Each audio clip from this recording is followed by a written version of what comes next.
La noticia de la semana claramente tuvo que ver con todo lo que estuvo ocurriendo el día miércoles en el predio del Congreso con la media sanción en senadores de la reforma laboral y toda la repercusión de eso, no solo dentro del Congreso, sino fuera, con la brutal represión de la policía a quienes estaban manifestando, ¿no?, en las inmediaciones del Congreso. Para hacer un análisis un poco de esto, hemos convocado a nuestra querida columna de La Marrón, la agrupación docente que participa de este programa ya hace tiempo con su columna mensual, si no me equivoco, y la tengo en el piso de Antonella Polti, que es profesora de historia, especialista en ESI también y parte del gremio. ¿Cómo estás, Anto? Buenas tardes, bienvenida. ¿Cómo andas, Jimé? Gracias por invitarnos nuevamente. Es un gusto. Ahí queríamos hacer un poco análisis, un poco de varias aristas, también en lo que tiene que ver con Ciudad de Buenos Aires y cómo impacta. Y con educación. Y con educación, ciudad y cómo impacta esta reforma en, varios de estos ámbitos, que son bien, muchos. Pensaba arrancar al revés, en vez de hablar de la reforma, de lo que está pasando en Ciudad, para entender también el contexto en el cual se da esta reforma laboral. Bueno, en Ciudad de Buenos Aires, en los últimos datos que tenemos, hay situaciones muy complejas y que tiene que ver cómo atacan a las niñeces y a las adolescencias en la ciudad más rica del país, ¿no? Partiendo de esa base. Estamos viendo que ya se cerraron 15 jardines desde la gestión de Macri de hace 2 años, 15 jardines que son maternales, que van de 45 días a 3 años, y esos jardines están en barrios populares. Digo, no es casual que no se da en zona norte, sino que esos cierres de jardines se dan en barrios como el Bajo Flores, como Constitución, el Pompeya, Villa 31, en barrios populares donde son las niñeces más golpeadas también, donde las familias también tienen mucho más pluriempleo, condiciones de vida muy complejas, y el cierre de jardines implica que obviamente no tienen un espacio para llevar a sus hijas. Además de eso, se dieron cierres de escuelas privadas como el Instituto Formar Futuro en Villarreal, que estafaron a las familias, y también a los docentes que perdieron su puesto de trabajo y ahora están viendo cómo reubicar a esas familias en una nueva matrícula en otra escuela. A la vez se cierran grados y cursos, en escuelas públicas de la Ciudad de Buenos Aires. Es larguísima la lista, si sigo, Sí. También noticia esta semana lo de la escuela exactamente, privada Formar Futuro. Exactamente. Fue en enero, pero sí empezó a saltar estos últimos días. La reforma Buenos Aires Aprende, que acá ya la hemos denunciado, no quiero repetir cosas que ya hemos dicho, pero todo esto se da en el marco también de una situación de crisis social, económica, habitacional. Otro dato que es muy interesante, que nuestra legisladora Andrea Datri hizo un pedido de informe al gobierno de la ciudad, porque no teníamos al tanto, pero se desalojaron 3.000 personas en la Ciudad de Buenos Aires en el último tiempo, y entre ellos incluidos más de 1.000 niños y adolescentes, por lo cual es una crisis que golpea desde todas las aristas, desde el punto de vista económico, por el pluriempleo y las condiciones de laburo, pero al mismo tiempo también educativo, porque nuestros pibes no pueden acceder a una educación de calidad, una educación como merecen, y en ese contexto, de todos estos ataques del gobierno de Macri, que sabemos que es un alumno privilegiado de Milei, viene cumpliendo con todo lo que Milei le pide en la ciudad más rica del país, es que se da esta reforma laboral, que obviamente el miércoles fuimos muchísimos los que estuvimos en las calles, no suficiente para poder enfrentar tamaño ataque, estamos hablando de una reforma laboral que se retrocede alrededor de 100 años en conquistas que fueron de lucha de trabajadores que obviamente peleaban por mejores condiciones de laburo y de vida, y esa reforma laboral ataca directamente a toda la clase trabajadora, no es que afecta solamente a los que tienen un empleo formal, sino que a los trabajadores informales aún peor. Si hoy tu patrón, por ejemplo, te dice, si te enfermas, tenés cáncer, te va a pagar el 50% del salario o el 75%, depende de lo que decida el patrón. Te están diciendo, no te puedes ni siquiera enfermar o no puedes ir a jugar al fútbol con tus amigos porque si te lesionás te voy a descontar de tu salario. Estamos hablando de salarios que ya están por debajo de la línea de pobreza. Por ejemplo, una persona que labura en enfermería estaría cobrando, si le van a pagar la mitad, menos de 500.000 pesos. Nadie puede vivir con eso, con los valores que están los alquileres, el precio de la comida. Hoy un aumento sideral de la carne que se informó en estos medios en estos días. Estamos en una situación muy compleja y en un ataque brutal a toda la clase trabajadora y a las familias trabajadoras, donde se afecta particularmente a las mujeres. ¿Y por qué digo esto? Porque estamos hablando de que la reforma, además de lo del banco de horas, lo de las vacaciones que te van a decir cuándo te las puedes tomar, por lo cual afecta directamente a las familias, porque los pibes en edad escolar no pueden elegir cuándo tomarse vacaciones, porque una madre decidiría no estar en enero con sus hijos o en febrero o en los días que pueda compartir ese tiempo familiar. Sí. O lo mismo que te cambien el horario, entonces no puedas llevar a tu hijo al pediatra porque te cambiaron el horario de laburo y te dijeron laburás 12 horas, mañana 5. Sí, cambia mucho todo el tema de crianza también, ¿no? O sea, pegan todas las aristas. Afecta directamente a la reproducción social, digamos, ¿no? De la vida de la clase trabajadora, por lo cual es un ataque que yo no pensé que iba a haber, digamos, en este contexto. No es nuevo tampoco igual, ¿no? Que han querido hacer esto a lo largo del tiempo, eso quiero decir, ahora con más fuerza. Acá me parece que lo que cambia es que primero que se legitiman condiciones de laburo ya inestables que tiene un sector importante, digo, hay un 40% de la población aproximadamente que tiene trabajo informal o pluriempleo o bueno, condiciones muy terribles de trabajo, y a esto se le suma, digo, hay un ataque particular a las organizaciones sindicales y al derecho a huelga, ¿no? Porque uno de los puntos muy importantes, y te diría que es el más importante porque eso implica que entonces vos no podés reclamar, es el ataque a partir de declarar como servicio esencial a la mayoría de los trabajos. Básicamente como que no queda ninguno exento. Pero justamente los que más atacan y que te dicen que tenés que cumplir con el 75% de asistencia es salud y educación. Particularmente esos rubros, quienes son las que ponen el cuerpo, principalmente las mujeres. Claro. Entonces, estamos hablando de que el ataque es de conjunto y es a esas condiciones de laburo.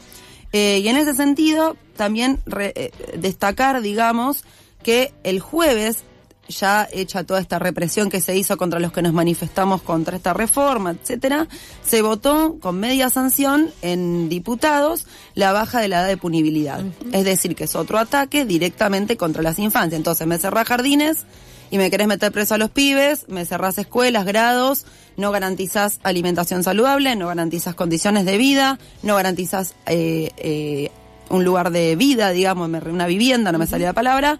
Entonces, estamos hablando que es un ataque de conjunto y que es todo bajo el mandato del Fondo Monetario Internacional. No casualmente estos días estuvieron los técnicos del FMI acá diciendo y felicitando a Milei por todo lo que están llevando adelante. Entonces, estamos en una situación muy compleja que como docente me preocupa profundamente porque es la realidad. Hoy ya, o sea, fue el primer día que vinieron los pibes a la escuela de secundaria a rendir. Sí. La primer piba que tuve a la mañana llorando por situaciones complejas con su familia, por laburo y demás. Esa es la situación que tenemos en las escuelas. Y no trabajo en la 21-22, trabajo en Saavedra. Digo, estamos hablando de que ya es un problema que atraviesa incluso todos los barrios y todas las condiciones de laburo y de vida, porque efectivamente estamos en una situación muy límite. Y a mí me parece que eso de alguna manera nos tiene que hacer pensar qué tenemos que hacer, ¿no? Porque si querés preguntar, no, sí, era el paso, ¿no? ¿Qué hacer frente a esta situación que es ampliamente yo hablo compleja? Un montón, yo también, por eso no, es altamente compleja y un poco cómo encarar esto en adelante, que es siempre la pregunta difícil también Bueno, a mí lo que me pasó el otro día, yendo a manifestarme, que fui con mi sindicato, con Ademis, UTE, que es el sindicato mayoritario, llamó el día anterior a paro, porque la CTA convocó, digamos, y la CETERA convocó, pero no hubo ninguna predisposición para construir esa movilización, para construir el paro, para hablar con los compañeros en las escuelas, con las compañeras y explicar la gravedad del asunto. Digo, no se puede tirar un flyer por la cabeza y decir, bueno, mañana hay paro y movilización. No, vos lo tenés que construir desde abajo, tenés que ver cómo convocar a los laburantes. Sí. Digo, porque aparte también afecta, digo, lógicamente está el tema de los descuentos, entonces hay mucha gente que no puede parar, etcétera. Y me parece que lo mínimo que se espera de las centrales sindicales para la próxima jornada, que va a ser o el 19 o el 25, donde se vote esta media sanción de la reforma laboral en diputados, que ya tuvo la aprobación en Senado, es una huelga general, digamos, que se paralice todo, que todos podamos movilizar y enfrentar esto, porque cada vez que hubo movilizaciones masivas, no hubo represión. Y eso lo podemos demostrar todos los que luchamos contra el gobierno de Milei estos 2 años, marchas universitarias, el paro del 24 de enero que hizo la CGT del 2024, digo, un montón de escenarios de masividad donde la represión no pudo ser. Entonces ellos se aprovechan, digo, por parte del gobierno, bueno, Bullrich, que ahora no es la ministra de Seguridad, pero fue la impulsora de la ley de baja edad de punibilidad, digamos, y que es la impulsora también de la represión. Incluso se aprobó la baja punibilidad, con amplia mayoría, digo, eso. Con amplia mayoría y con sectores que, hay que decirlo, porque el masismo, que ya había lanzado su propuesta de baja edad de punibilidad hace 9 años atrás aproximadamente, si no me equivoco, gobernaba Macri, apoyó eso. Paulón, que supuestamente está al lado progresista y que es reivindicado por sectores incluso de la comunidad LGBT, también participó. Lustó, sectores que supuestamente se proponen como opositores, votan una reforma para meter pibes de menos de 14 años. Esto no se resuelve metiendo pibes en las cárceles. Vos lo que necesitas es que haya un plan integral de becas, un plan integral de acompañamiento a los pibes que tienen problemas de consumo, un plan donde se contemple espacios de ocio y de entretenimiento para los pibes, porque, no sé, yo vengo de otra época, pero había muchos más clubes y clubes de barrio y demás en otros momentos donde se podía, tener una vida de ir a la escuela y al mismo tiempo hacer deporte. Bueno, eso hoy está privado para la mayoría de las niñeces y adolescencias porque no lo pueden pagar, por supuesto, ¿no?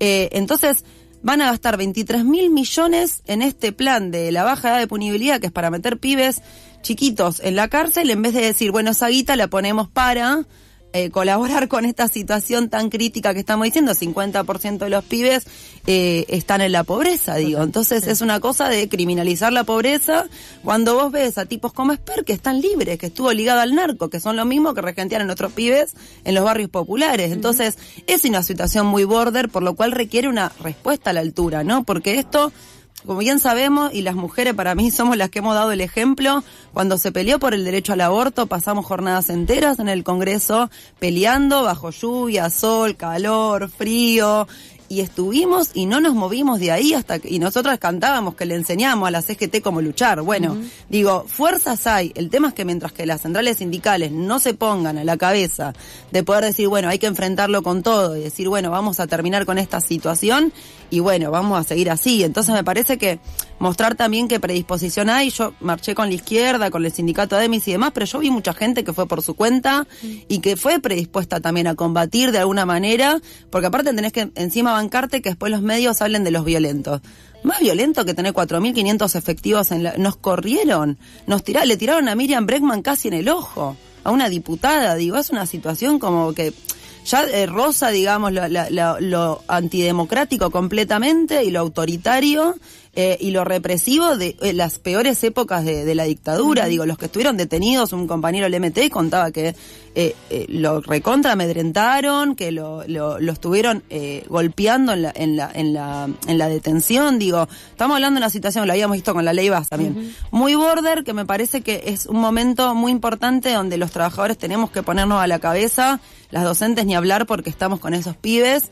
Y obviamente una invitación a todos a organizarse, a juntarse, a poder pensar qué vamos a hacer y cómo presionamos a estos sindicatos que los dirige el peronismo, y hay que decirlo porque son parte del problema, que no pueden dejar pasar esto más porque todo lo que se pierde no se recupera, entonces o se tiene que hacer mucho más grande la pelea si lo perdemos. Me parece que todavía está la posibilidad de ganar, está la posibilidad de tirar abajo en principio la reforma, y después todo lo que haya que tirar abajo de este gobierno, que es un plan completamente, me parece que es casi dictatorial en términos de lo que la dictadura propuso para la clase trabajadora argentina en su momento, ¿no? De hecho, la ley de baja de punibilidad es muy similar a la de Videla. Claro. Ya se había recuperado, que habían subido la edad a 16, pero están volviendo a la 14 y casi a 13. Sí, si la dejas a Bullrich, un pibe de 5 años te mete preso. O sea, esa es la situación.